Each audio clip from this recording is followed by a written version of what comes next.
Hello and welcome to another episode of The Breeze, Breezeway Productions' The Breeze. And we are continuing our series for Hollyshorts 2020's Official Selections.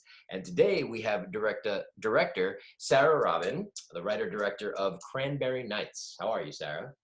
I'm well. How are you doing? Doing good, doing good. Curious to know a little bit about your film and how it's been going so far at Hollyshorts. Yeah. So my film Cranberry Nights is a coming-of-age short. It's an undocumented coming-of-age short. It tells the story of 16-year-old Juana, who kind of sneaks out behind a bag for her mom to hang out with her friends in order to get closer to the boy she has a crush on. And most of her friends have no idea that she's undocumented. And kind of through the events of the night, that eventually ends up coming out, not in the best way. And the whole idea behind the film is really to show somebody who, you know, is an American teen, and if you don't look closely, you don't necessarily suspect that she's undocumented. And it is that surprise reveal at the end that makes us realize, oh, okay, there's another layer to her that we didn't expect. Interesting. Where did you come up with the concept for this film, and what gave you the drive to make it a reality? The concept has been brewing for a while. There's a lot of immigration history in my own family. My mom fled Russian-occupied Poland in the 80s and was an asylum seeker in Germany. And then I was born in Germany. She met my dad there. And she was kind of in a situation where, you know, she was tolerated, but she wasn't able to study. She wasn't able to work legally. She was stuck. And it forced her to just work under the table, and it changed her life forever. So I was always sensitive to the idea of how much it takes to immigrate, and you know that oftentimes people are driven to do that out of desperation, not not out of fun to seek some adventure. Right. But it comes with a lot of hardship. And then when I moved to the US and I was here after 2016 election, and I could see firsthand how hard fought protections for undocumented immigrants were being dismantled, and discourse became really toxic and polarizing. And I thought, okay, now is really the time to tell the story that I'm so connected with through my mom, but do it in a modern, in a contemporary way that is relevant to what's going on. Yeah. So that was really the inspiration. And then I took a long time writing it. I spoke to a lot of undocumented young people to get a firsthand sense of what they're going through, and anecdotes and specific examples, and do my research right, because obviously, you know, I don't look even though I am an immigrant, I'm not I'm not undocumented, I'm not Mexican American, so there was a lot of work that had to go into that to make sure I'm getting things right. Sure, sure. Yeah, you did your research before you embarked on the journey to talk about immigration, which is a very hot topic issue here in the United States, actually all over the world. I remember what was happening in France when they were having their election, Le Pen versus Macron, and that she was very close in almost beating him, but then Macron edged it out in the end. And of course, in America, we just had our election, which, I think everybody's pretty aware of what happened there. But anyway, back to your film. Let's talk about your creative team, the people that you assembled to put together this project. Where did you find your other producers and your DP and camera operator? Where did you connect with your team? Yeah, all over the place is the short answer. So Casey, who is our wonderful DP, I worked with him on a very low budget commercial quite a while ago now, when I first moved to LA in 2016. And he did such a wonderful job with like no time, no resources, no money, no nothing really. And he did it with such grace that I thought, okay, this man, I need to work with him. And then lo and behold, two and a half years later, when I had the short ready, I reached out and he was down to do it. And that was a really great collaboration, and I think our visual sensitivity is quite similar, so that was really fun to work with him.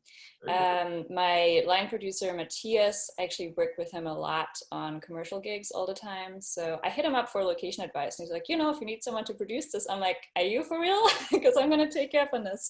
And he was amazing. He was our AD too, so he just was running the set and kept all of that crap off of my back, which was amazing, because usually I kind of have to do it all. So that was nice to be able to focus on directing, be there with my actors. And then all of the talent, I didn't know any of them before I went into this. We just did casting, and that was one of the first things I did once I felt decent about the script.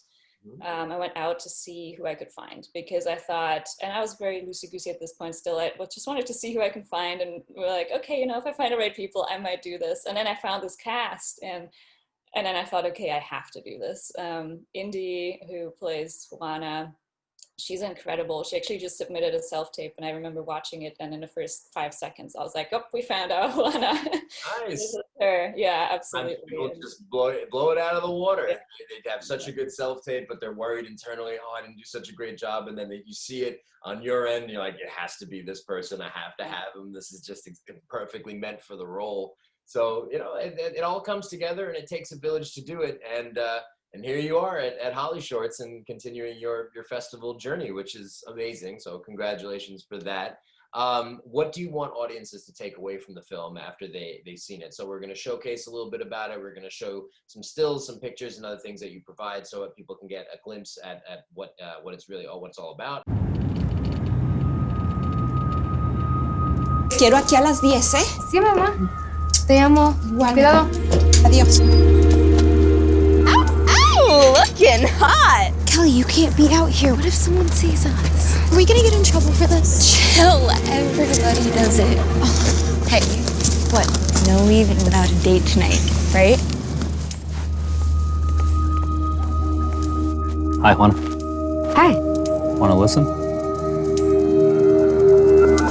Is this punch or is this punch? Drink it. Come on. You haven't had anything tonight. Let's go! After party at Adams, come on, girl. I need to go home. What the fuck? Get in here! Juana, he basically asked you out. What's so funny? You don't see what's going on here? Juana! Juana! They won't tell anyone. I'm sure they won't. What the fuck is wrong with you? What am I supposed to do? Oh, guys, I think that's for us. Go down. Something happens to you because of this. I'm never going to forgive myself.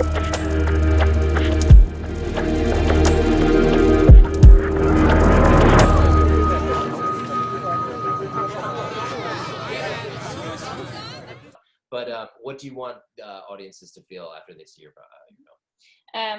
It's a coming of age film. It touches on a lot of the themes that you'd expect. It touches on peer pressure, taking risks, friendship, and navigating that. But ultimately, what I really want people to walk away with is questioning that surprise that I think most people will feel when they find out that Juana's undocumented.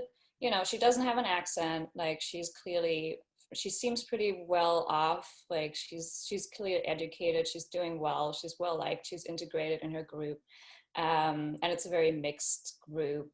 So nothing really points heavily in the direction of undocumented.